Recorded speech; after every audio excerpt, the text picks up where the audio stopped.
Selamat pagi Bapak Ibu, silakan duduk. Ibu Sri, oke siap. Apa kabar Bapak Ibu? Selamat pagi, saya mau nyapain di pojok-pojok dulu. Oke, siapa di situ? Ya Desi semua. Shalom Bapak Ibu sekalian, yang mengikuti online juga ya, sebelah sana. Oke, saudara kita masih di bulan Maret, dan tema kita untuk bulan Maret ini adalah apa saudara? Rebuild the relationship. Jadi saudara dalam bulan Maret ini saudara akan banyak mendengarkan khotbah tentang hal-hal yang untuk memperkuat relasi baik dengan sesama maupun dengan Tuhan saudara. Hari ini saudara silakan diklik. Hari ini saya akan membahas tema ini dari sebuah khotbah yang berjudul Sakius diubahkan. Yang saya ambil dari Lukas pasal 19 ayat 1 sampai ayat yang ke-10 saudara. Kita akan baca sama-sama ayatnya, bergantian, yang pria ikut saya ayat ganjil, yang wanita nanti ikut Sri ayat yang genap. Siap saudara? Kita mulai ayat 1, pria ikut saya, 1, 2, 3. Yesus masuk ke kota Yeriko dan berjalan terus melintasi kota itu. Di situ ada seorang bernama Zakeus, kepala pemungut cukai dan ia seorang yang kaya. Ia berusaha untuk melihat orang apakah Yesus itu, tetapi ia tidak berhasil karena orang banyak, sebab badannya pendek. Maka berlarilah ia mendahului orang banyak, lalu memanjat pohon ara untuk melihat Yesus yang akan lewat di situ. Ketika Yesus sampai ke tempat itu, ia melihat ke atas dan berkata, Zakius, segeralah turun, sebab hari ini aku harus menumpang di rumahmu. Lalu Zakeus segera turun dan menerima Yesus dengan sukacita. Tetapi semua orang yang melihat hal itu bersungut-sungut. Katanya, ia menumpang di rumah orang berdosa. Tetapi Zakeus berdiri dan berkata kepada Tuhan, Tuhan, setengah dari milikku akan kuberikan kepada orang miskin, dan sekiranya ada sesuatu yang kuperas dari seseorang, akan kukembalikan 4 kali lipat. Kata Yesus kepadanya, hari ini telah terjadi keselamatan kepada rumah ini, karena orang ini pun anak Abraham. Sebab anak manusia datang untuk mencari dan menyelamatkan yang hilang. Oke saudara, buat yang datang tadi pagi, kalau nanti saya ada pertanyaan, jangan ikut jawab ya. Sebab saya ingin mendapatkan pendapat dari jemaat yang sekarang. Saudara. Oke, kita akan mulai saudara. Saudara kalau perhatikan perikop yang barusan kita baca, saudara akan menemukan ada 2 hal yang pendek di situ saudara. Saudara bisa sebutkan apa saja saudara? Nomor 1, ada orang pendek di situ, betul saudara? Yang nomor 2, ada apa lagi yang pendek? Pohonnya pendek, nggak diceritain sih. Pohonnya belum tentu pendek, cuma mungkin cabang yang pertama itu bisa pendek saudara. Karena kalau nggak, Zakeus nggak bisa naik. Tapi oke, saya tampung. Saudara. Satu lagi saudara. Ya betul, sekalipun nggak jawab. Tadi siapa? Apa? Hah? Orang berdosa yang pendek. Dosanya pendek maksudnya. Hah? Ya ceritanya pendek saudara. Jadi ini adalah cerita pendek tentang orang pendek saudara. Setuju ya? Hari ini kita akan bahas tentang cerita pendek tentang orang pendek. Karena apa? Karena cerita ini hanya ada 10 ayat saudara ya. Kalau di misalnya Yusuf itu diceritakan dengan 100 ayat lebih saudara bayangin. Daud itu diceritakan dengan 300 ayat lebih. Ini cukup 10 ayat saja. Saudara. Saking pendek ya saudara sampai bisa dibikin lagu sekolah minggu. Saudara. Itu pun udah termasuk dialognya masuk dalam liriknya saudara. Coba bayangin. Saking pendek ya lagu ini. Saudara tahu kan lagu ini kan? Lagu sekolah minggu siapa sih guru sekolah minggu? Zakeus, orang pendek, kecil. Ya udah cukup ya. Nanti gak khotbah. Itu saudara ceritanya tentang itu. Atau kita nyanyi aja lagu itu terus kita pulang. Banyak yang setuju ini kelihatannya. Oke. Hah? Enggak. Oke. Kita mulai dengan latar belakang dulu saudara ya. Nanti gini, saya tidak akan review tentang jalan ceritanya. Karena saya anggap saudara pasti sudah tahu jalan ceritanya saudara ya. Buat saudara yang masih nggak tahu jalan ceritanya gimana, saudara nanti nyanyi aja lagu itu. Ya itu jalan ceritanya kayak gitu. Saya akan mulai dengan latar belakangnya saudara. Dikatakan ada seorang yang bernama Zakeus saudara. Zakeus sendiri sebetulnya arti namanya bagus saudara. Yaitu the pure one. Dikatakan orang yang murni, orang yang bersih, orang yang benar. Sakius. Jadi itu nama yang bagus. Saudara kalau punya anak, saudara, ya boleh kasih nama Sakius sebenarnya. Tapi herannya, saya jarang sekali ada orang Kristen yang namanya Sakius, ya kan? Di sini ada yang namanya Sakius? Gak ada kan? Nah kenapa tuh saudara? Padahal Sakius itu namanya bagus saudara, the pure one, orang yang murni. Tulus gitu saudara. Artinya begitu saudara. Tapi gak ada, mungkin karena konotasi udah keburu negatif ya. Kasihan juga, tapi sebetulnya namanya bagus saudara. Dan dikata saudara, nomor 2, pekerjaan dia adalah kepala pemungut cukai dikatakan. Saya mau cerita tentang pemungut cukai saudara. Pertama kali saya mendengar istilah pemungut cukai saudara, itu waktu saya kelas 2 SD kira-kira gitu di sebuah kebaktian sekolah minggu. Guru sekolah minggu cerita tentang cerita ini dan dia bilang ada seorang yang bernama Sakius dan kerjaannya adalah seorang pemungut cukai. Tapi di anak yang umur 2 SD saudara, saya nggak tahu profesi pemungut cukai itu ngapain saudara. Sama nggak seperti itu? Pemungut cukai itu sebenarnya ngapain? Waktu itu saudara, waktu pemikiran saya saudara, memungut itu saya tahu, memungut adalah mengambil benda yang jatuh di lantai saudara. Memungut sampah, memungut bola, betul saudara? Tapi memungut cukai, benda apa cukai itu saudara? Dan berapa banyak cukai itu dijatuhin sampai diperlukan sebuah profesi yang kerjaan itu mungutin cukai-cukai itu saudara. Jadi saya gurunya asik cerita, saya mikir aja terus saudara, cukai ini apa saudara? Jadi saudara di sini tahu kan pemungut cukai itu apa kan? Jangan sampai nanti saya udah panjang lebar, saudara khotbah, nanti di akhir khotbah ada yang tanya, Pak, Bapak masih belum jelasin siapa tadi yang jatuhin cukai-cukai itu saudara. Saudara jelaskan maksudnya kan? Pemungut cukai adalah petugas yang mengumpulkan pajak, begitu aja lebih gampang ya saudara. Ini memang Alkitab pakai bahasa yang sulit walaupun saya.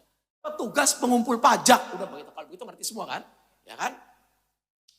Nah, pada zaman Yesus saudara, pemerintah pusat Romawi itu mengenakan pajak kepada negara jajahan ya saudara. Dan setiap penduduk lokal yang berusia 12 sampai 65 tahun itu dikenakan pajak dalam jumlah tertentu. Itu yang disebut dengan Alkitab dengan nama pajak kepala. Nah, jadi si pemerintah pusat itu menugaskan kepada gubernur wilayahnya masing-masing untuk menyetor sejumlah pajak itu saudara. Jadi gubernur bertugas untuk kumpulin pajak dari wilayah itu, langsung dia setor ke pemerintah pusat Romawi. Tapi gubernur itu gak mau repot. Dia gak mau ketokin satu-satu atau narikin pajak dari masyarakat lokal di situ saudara. Bagaimana caranya Bapak Ibu? Caranya adalah dia menjual tanda kutip surat kuasa untuk menarik pajak. Jadi kayak lelang saudara. Katakanlah saudara, ini di daerah kita Jelambar misalnya ya. Di kota Yeriko lah waktu itu. Kita dikatakanlah penduduk Yeriko nih semua nih. Jumlah penduduk di situ ada 100.000 orang saudara. Dan setiap orang, kita kan orang jajahan kan waktu itu kan. Penjajah kita adalah Romawi. Itu dikenakan 1 juta nih. Saudara harus bayar 1 juta masing-masing di sini. 1 juta. Kalau di daerah ini ada 100.000 orang, maka ada potensi bisa narik pajak. Berapa saudara? 100 juta dong. 100 M ya. Betul gak Pak Michael? 100 M. Ada 100 M saudara di situ. Nah, jadi ada potensi bisa narik 100 M dari penduduk di kota itu saudara. Lalu si gubernur bilang, siapa yang mau dapetin surat kuasa ini, dia bisa narik pajak di sini untuk rakyat di sini.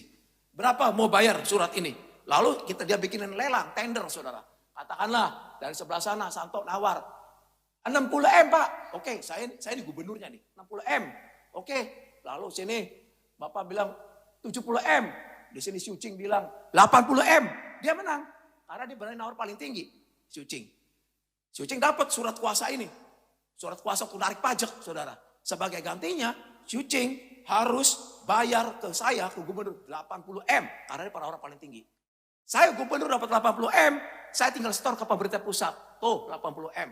Saya senang, saya happy, saya beres tugas saya. Pemerintah pusat juga saya happy. Oke, dapat dari negara jajahan 80 M. Saya enak itu, saudara. Sebagai sebuah negara jajahan. Nah, tinggal Syucingnya. Dia dapat surat untuk menarik pajak. Dia punya kuasa untuk menarik pajak, saudara. Jadi, karena dia sudah bayar 80 M di muka kepada gubernur, dan dia bisa menarik pajak 100 M, dia bisa dapat potensi profit berapa, saudara?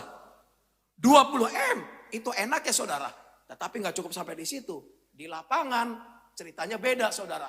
Orang-orang pemungut cukai menjadi tamak saudara.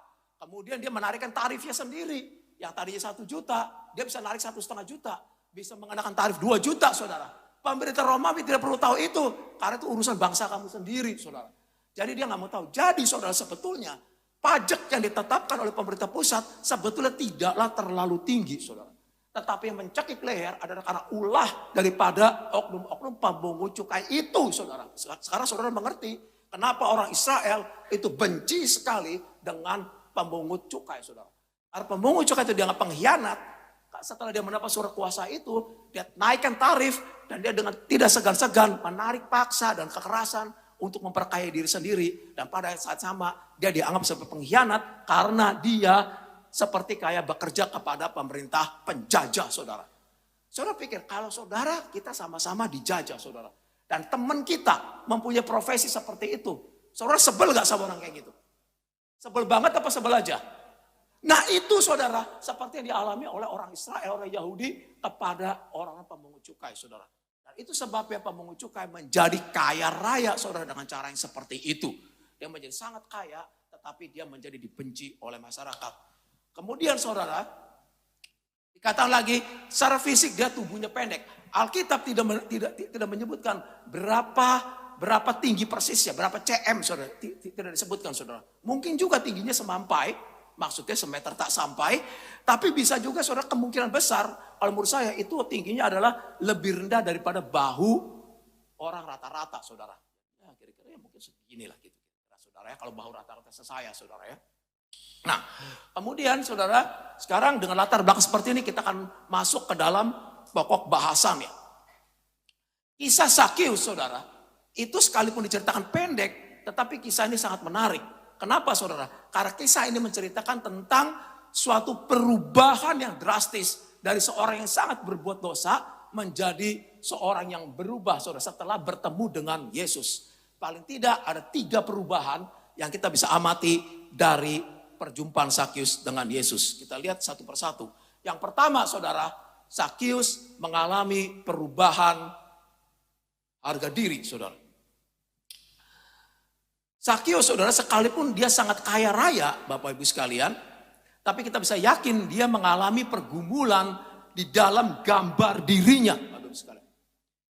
Kenapa kita bisa mengatakan seperti itu? Karena dia tertekan sepanjang hidup dia tertekan dari 2 sisi saudara. Sebagai seorang Zakius itu sebetulnya itu menyedihkan kalau menurut saya ya. Kita melihat dia orang kaya, dia orang punya status. Tapi dia mengalami pergumulan di dalam gambar dirinya saudara. Saya akan kasih tahu dari background dan budayanya saudara ya. Jadi dia mengalami dua sisi saudara ya. 2 sisi. Yang pertama adalah dia mengalami dari ketidaksempurnaan fisik dia.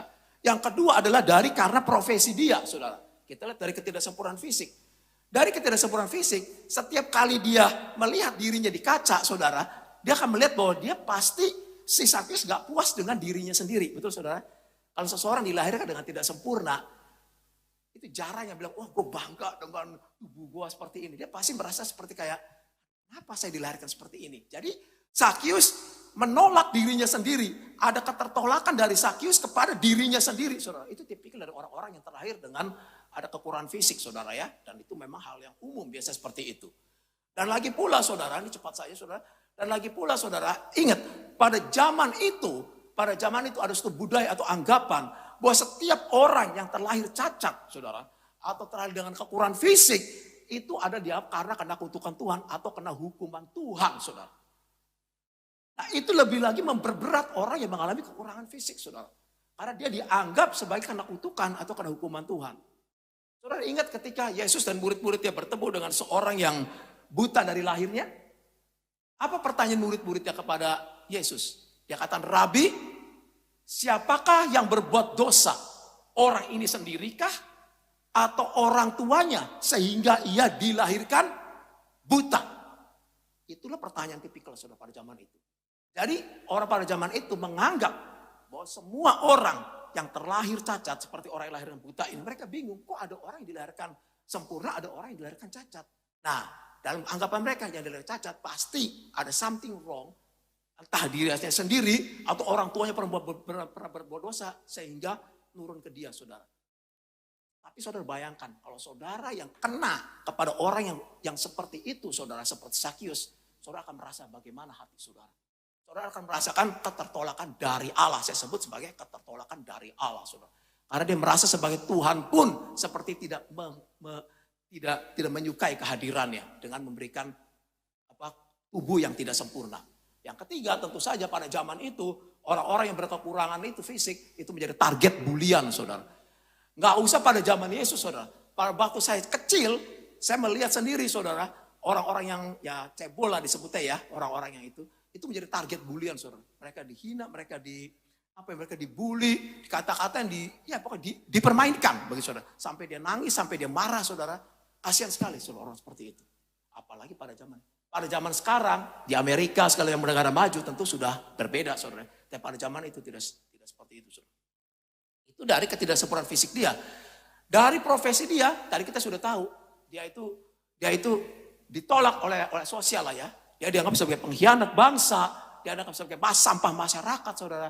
Dan satu lagi, saudara, dia orang yang semacam kayak Sakius begini, dia mengalami ketertolakan dari kalangan agamawi. Dia dikucilkan dari agama. Saudara nggak bisa beribadah dengan bebas, saudara. Kalau saudara sebagai seorang pemungut cukai, saudara akan diusir, dikucilkan, saudara. Saudara bayangkan ini, saudara. Kalau saudara mengalami seperti ini, saudara, dan dari semua sisi, ketika saudara bercermin, saudara, dia menolak dirinya sendiri. Ketika dia melihat ke atas, dia merasa Tuhan menolak dia, saudara. Ketika dia berjalan keluar, dia merasa dia mendapat semua orang menolak dia, saudara, menghina dia dan sebagainya, saudara. Dan ketika dia mau beribadah, dia juga dikucilkan oleh kalangan agamawi. Saya rasa gak sulit bagi kita untuk membayangkan bagaimana Sakius ini mengalami pergumulan di dalam gambar dirinya. Dia merasa seperti orang yang tidak diharapkan ada di dunia ini. Dia ditolak, dia dibenci, dia dihina. Dan sepanjang hidupnya, saudara, dari mulai kecil, dia pasti sudah mengalami itu semua. Karena dia mengalami kekurangan fisik. Sampai terus, apalagi sudah dewasa, dia bekerjanya sebagai pemungut cukai lagi. Udah komplit dah itu semua, saudara. Mengalami dia segala macam ketertolakan itu. Tapi kita melihat bagaimana Yesus bersikap kepada Sakius. Ketika Yesus sampai ke tempat itu, ia melihat ke atas dan berkata, "Zakeus, segeralah turun sebab hari ini aku harus menumpang di rumahmu." Saudara, kalau kita benci sama satu orang adalah umum atau biasa, saudara. Kita bahkan gak bisa sebut namanya lagi. Mulut kita tuh gak bisa nyebut nama orang itu. Betul gak, saudara? Saudara bayangin satu orang yang saudara benci banget itu. Saudara sebel sama satu orang itu. Saudara masih bisa sebut dengan namanya? I don't think so, saudara. Saudara pasti sebut dengan julukannya atau dengan sebut, misalnya kayak itu tuh si mulut ember, misalnya gitu, maaf saudara. Tapi seperti itu, saudara. Atau saudara, kalau ini kayak Sakius begini itu si pengkhianat, atau kalau orang wah itu mungkin si kuntilanak, misalnya kayak gitu, saudara. Atau ya segala macam, saudara. Saudara sampai nggak bisa nyebut namanya lagi, saudara. Bahkan saudara kalau suami istri, ya kan, yang biasanya panggil Hani kayak gitu, saudara ya. Bukan Hani yang ini ya. Maksudnya, kalau kita lagi ribut, saudara, ya kan, kalau lagi ribut, bisa nggak bilang, Hani karena kan begini, nggak bisa, saudara. Nggak bisa. Biasanya situ, ya, ganti Haninya jadi situ, saudara. Kayak gitu. Karena apa? Karena nama itu menunjukkan kedekatan. Saudara sebut nama nih, langsung berubah. Saudara kalau minta misalnya nih ya, ke karyawan saudara, kalau saya bilang, tolong kerjakan ini sama, misalnya namanya Sri itu, Sri tolong kerjakan ini, itu beda, saudara. Karena nama itu menunjukkan kedekatan. Nama menunjukkan kita menghormati orang itu. Nama menunjukkan kita menghargai orang itu. Saya yakin, saudara, orang-orang Israel gak pernah lagi nyebut Sakius dengan namanya, saudara. Apalagi dan profesinya kayak gitu, saudara. Ya kalau ketemu orang di pasar, gak bilang, Pak Sakius pagi. Gak mungkin, saudara. Gak mungkin. Ini orang udah pengkhianat. Masih selalu pagi dia bilang apa? Pengkhianat. Begitu, saudara ya. Pengkhianat. Itu kalau ke profesi. Kalau ke fisik, ikan buntel misalnya, saudara. Saya gak tahu di Alkitab bilang gitu. Saya pasti bilang begitu. Tapi Yesus, saudara, ketika bertemu dengan Sakius, dia apa? Dia sebut dengan namanya. Dikatakan Sakius, dikatakan. Mungkin soalnya ini pertama kali namanya kembali disebut. Dia dengar lagi namanya disebut lagi saudara. Setelah bertahun-tahun. Sakius. Disebut dengan nama aslinya. Dengan nama kecil yang diberikan oleh ibunya. The pure one dikatakan. Orang murni. Kamu turun. Yesus artinya nggak sama dengan orang lain saudara. Ini menunjukkan apa? Yesus mengatakan begini. Yesus ini menunjukkan bahwa aku beda dengan orang lain. Masyarakat menolak kamu. Masyarakat membuli kamu. Masyarakat kamu sebut nama kamu. Masyarakat sebut kamu dengan nama ejekan, dengan nama hinaan. Aku menyebut kamu dengan nama asli kamu. The pure one, Sakius turun. Saudara, nomor 1. Nomor 2, saudara. Sakius merasa bahwa ada orang yang bisa secara ajaib tahu nama dia. Berarti orang itu apa saudara? Orang itu orang yang khusus. Paling tidak dia utusan Allah. Tetapi dalam benak Sakius itu lebih daripada itu. Bahwa Yesus itu adalah seorang Tuhan sendiri, saudara. Seperti nanti pengakuan Sakius pada poin yang kedua, saudara. Berarti ada orang atau ada Tuhan yang mengetahui kalau ada orang yang tahu tentang nama dia, berarti orang itu juga tahu tentang pergumulan dia dan tahu juga tentang perbuatan dosa dia, saudara. Dan bahwa Yesus berinisiatif mau untuk bersahabat dan mau untuk nginep di rumah Sakius, saudara, itu menunjukkan bahwa Yesus itu adalah orang yang berbeda dengan yang lainnya. Dia menghormati, dia mengasihi Sakius. Pada masyarakat pada zaman itu saudara, dan orang-orang memungut cukai, jangankan untuk berbicara mereka udah pasti nggak mau saudara. Apalagi mereka makan di rumahnya, itu mereka udah pasti. Apalagi nginep saudara, itu udah level yang paling tinggi. Yesus saudara bukan hanya mau berbicara, bukan mau bersahabat. Yesus mau makan, bukan hanya mau makan, Yesus mau nginep saudara di rumah Sakius. Saya percaya saudara, Sakius ketika mendengar ini semua dan menerima melihat inisiatif Yesus untuk mampir, itu pasti hatinya hancur. Dan dia merasa bahwa ternyata ada orang di tengah-tengah satu kota membenci dia, di tengah-tengah satu kota yang membuli dia, ternyata ada satu orang yang adalah Tuhan itu sendiri yang menerima dia apa adanya dengan segala kekurangan fisiknya dan juga dengan profesinya yang sebagai sampah masyarakat, tetap masih mau terima dan orang ini mau datang ke rumah saya dan nginep di rumah saya. Saya percaya bahwa Sakius akan mengalami suatu perubahan dan gambar dirinya. Bagaimana saya bisa lagi menolak diri saya sendiri kalau Tuhan saja menerima saya apa adanya, saudara. Sehingga kemudian saudara kita bisa yakin bahwa Sakius akan mengalami pemulihan gambar diri dan bisa berdamai dengan dirinya sendiri. Sampai dalam poin yang pertama, saudara. Perjumpaan Yesus dengan Sakius itu membuat Sakius memiliki gambar diri yang baru, saudara. Dan ini menunjukkan bahwa telah terjadinya pemulihan relasi antara Sakius dengan dirinya sendiri. Saya yakin sejak saat itu, Sakius mempunyai pandangan yang berbeda tentang gambar dirinya. Gambarnya dipulihkan, saudara. Karena ada orang yang bisa menerimanya dan orang itu adalah Tuhan itu sendiri, saudara. Yang menerima dia apa adanya. Poin yang pertama. Poin yang kedua. Perjumpaan Yesus dengan Sakius.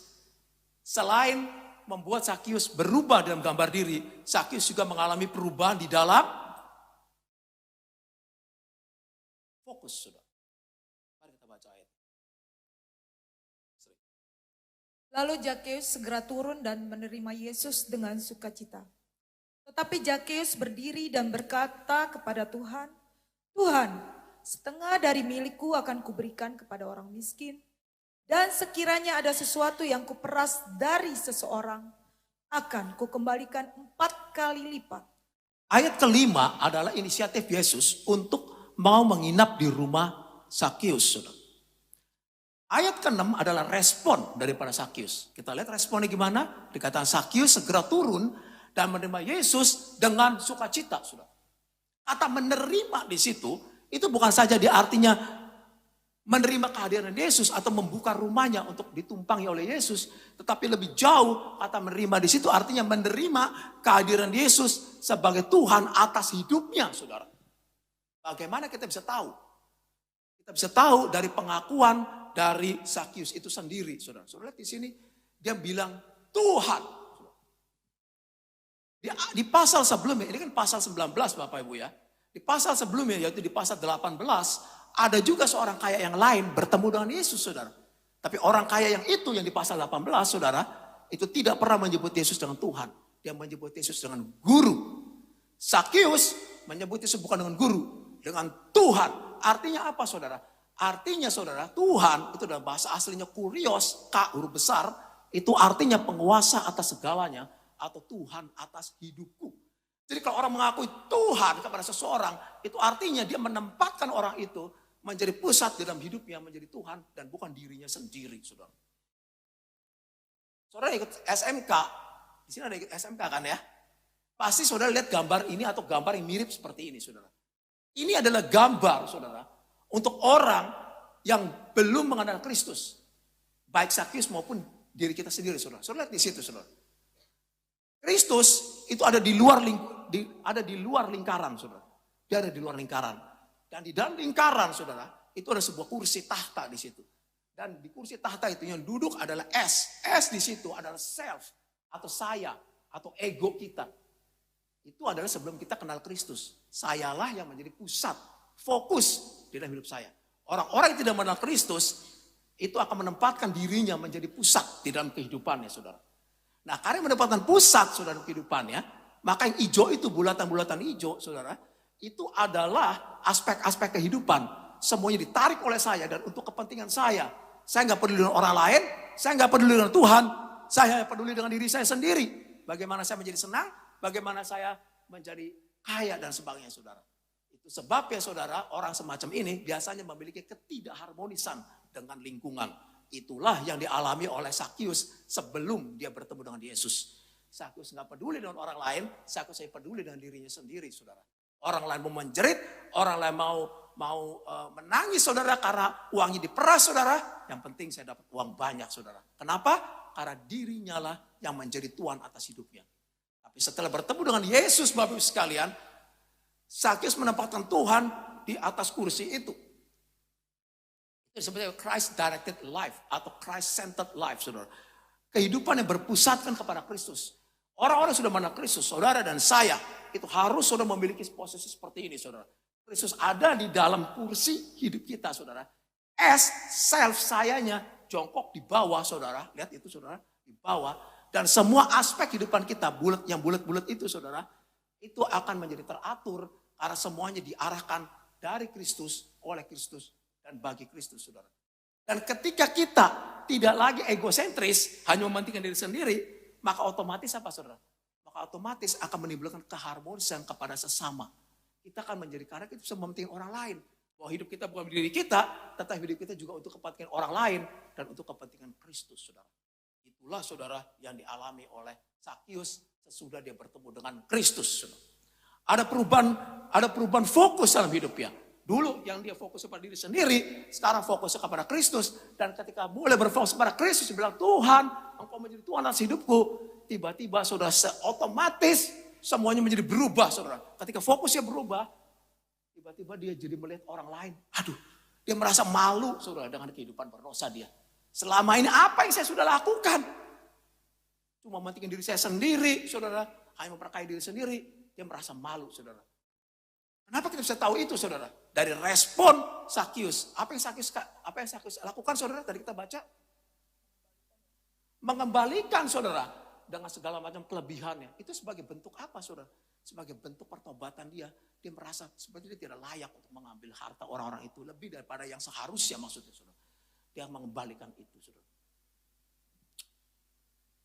Kita masuk ke poin yang kedua, saudara. Sekarang. Perjumpaan Yesus dengan Sakius membuat Sakius memiliki fokus yang baru, saudara. Sehingga mengakibatkan otomatis dari fokusnya dari dirinya sendiri, sekarang fokusnya kepada Kristus.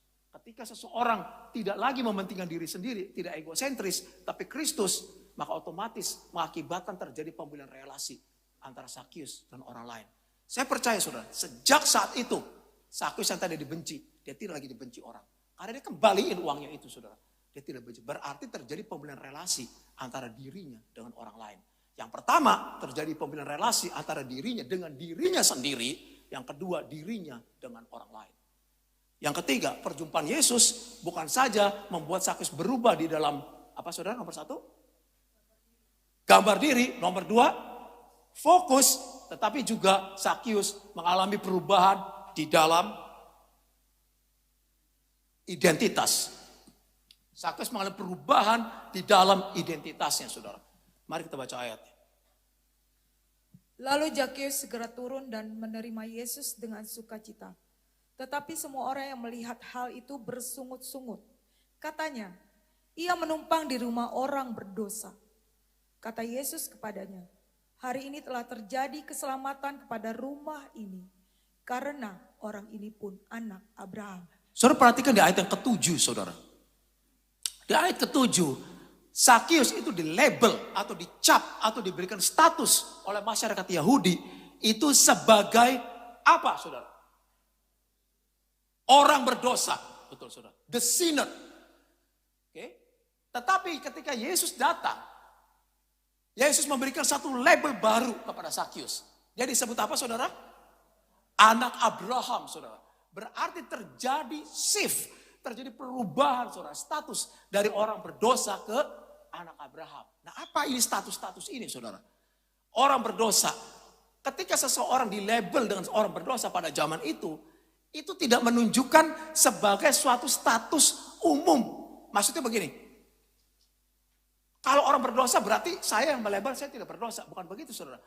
Orang Yahudi pun tahu ketika dia pun orang-orang berdosa. Ya. Tetapi kenapa dia bisa melabel kamu orang berdosa? Padahal saya juga orang melakukan dosa.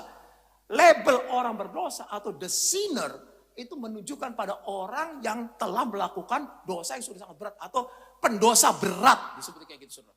Atau orang-orang yang sudah sangat bejat dalam hidupnya. Orang-orang yang begitu sudah melanggar dari ketentuan-ketentuan Taurat, saudara. Sehingga dia itu boleh dikatakan keluar dari covenant dengan Allah, saudara. Dia bisa dianggap sebagai kayak orang kafir. Orang-orang yang terlepas dari janji Allah, saudara. Karena orang-orang itu sudah melanggar standar moral orang Yahudi.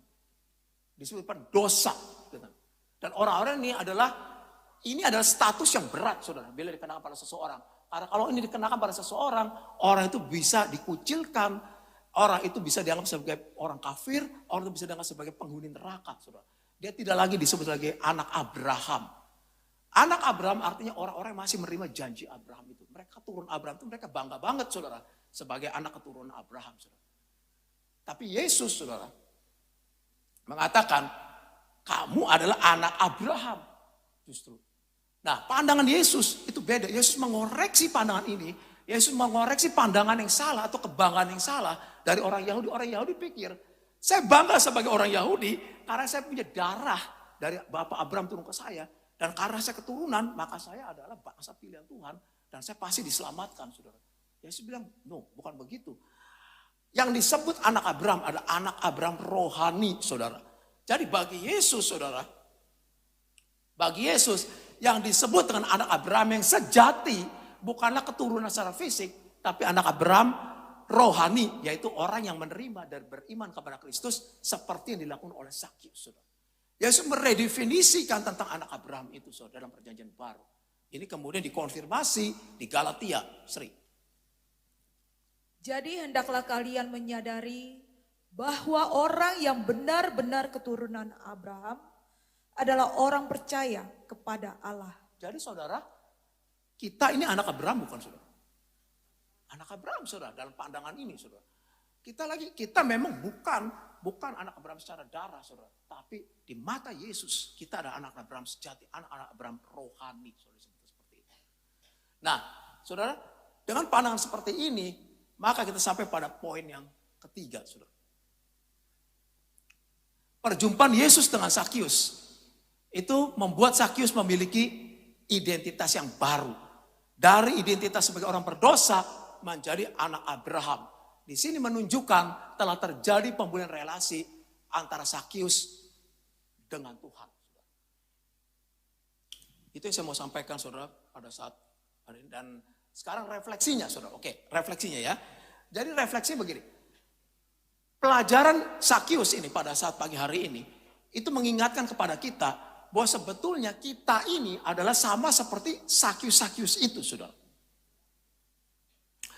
Jadi kita adalah orang-orang yang telah pribadi-pribadi yang telah mengalami perubahan di dalam hidup ini. Biarlah ini mengonfirmasi ini, mengingatkan kepada kita kisah Sakyus ini. Pertama saudara, bahwa di dalam Kristus kita sudah memiliki gambar diri yang baru. Saudara. Itu pertama paling penting. Ingat saudara. Jadi jangan saudara nanti pikir masih, aduh saya kenapa dilahirkan. Mungkin Sakyus komplain waktu itu kenapa saya kurang tinggi gitu saudara ya. Badan saya kurang tinggi. Tapi saudara komplain lain saudara dengan fisik saudara. Wah kenapa hidung saya kurang tinggi gitu. Jadi, tapi selalu ada aja kita merasa gak puas, merasa orang lain lebih cantik, merasa orang lain seperti itu saudara. Tapi apapun kondisi kita saudara. Yesus menerima kita dan seberapa buruk pun masa lalu kita, keberdosa kita, Yesus menerima kita. Jadi sebagai orang Kristen sebetulnya tidak ada orang yang memiliki gambar diri yang buruk. Tidak ada alasan bagi kita untuk menolak diri kita sendiri ketika Allah saja atau Yesus menerima kita apa adanya, saudara. Bayangkan itu. Ya. Nomor 2, saudara, kita adalah orang-orang yang dalam Kristus adalah orang-orang yang memiliki fokus yang baru, saudara. Sejak kita terima Kristus, kita harus, saudara, mentuhankan Kristus dalam kehidupan kita. Makanya kan di dalam doa pertobatan kan saya bilang apa? Saya menerima Engkau Yesus sebagai juru selamat dan Tuhan saya pribadi, ya kan? Juru selamat artinya dia menyelamatkan saya. Tuhan artinya ini, saudara. Kita menempatkan Yesus sebagai Tuhan, sebagai Lord atas hidup kita, saudara. Dan kita tidak lagi berfokus pada hidup kita untuk kepentingan kita, tapi untuk kepentingan orang lain juga untuk kepentingan Kristus. Dan nomor 3, saudara, bersukacitalah karena kita sudah memiliki identitas yang baru. Kita bukan lagi orang berdosa, kita memiliki status sebagai anak Abraham sejati, orang-orang yang mewarisi kerajaan Allah, saudara. Kita masuk dalam summary-nya, saudara, ringkasan. Oke. Hari ini, saudara, kita belajar tentang Sakyus yang diubahkan. Sambil ini kuis juga, mengetes apakah saudara ngantuk atau mengikuti, saudara. Ya. Hari kita belajar tentang Sakyus, dan kisah Sakyus ini bicara tentang seorang yang mengalami perubahan drastis dan dia mengalami 3 perubahan. Apa saja saudara? Jangan jawab dulu. Dari sebelah sini. Perubahan gambar diri. Yang sebelah sini. Kedua. Berfokus yang sini. Perubahan. Berubah. Ya. Oke ya. Lulus semua. Bagus. Soalnya kalau nggak bisa biasa pintu kita kunci. Ya. Jadi Sakyus mengalami perubahan ini saudara. Dan perubahan ini itu mengakibatkan terjadinya pemulihan relasi, saudara. Gambar diri yang baru. Gambar yang menunjukkan terjadi perubahan relasi antara Sakyus dengan dirinya sendiri, saudara. Perubahan fokus yang baru. Itu mengakibatkan terjadinya pemulihan relasi antara Sakyus dengan orang lain. Dan perubahan identitas menunjukkan bahwa telah terjadinya pemulihan antara Sakyus dengan Tuhan. Biarlah ini semua pengalaman Sakyus juga menjadi pengalaman kita semua, saudara.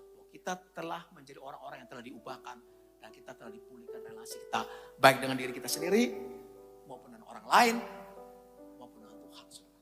Tidak ada sukacita yang lebih besar daripada hal ini, saudara. Yuk kita nyanyikan ubah hatiku.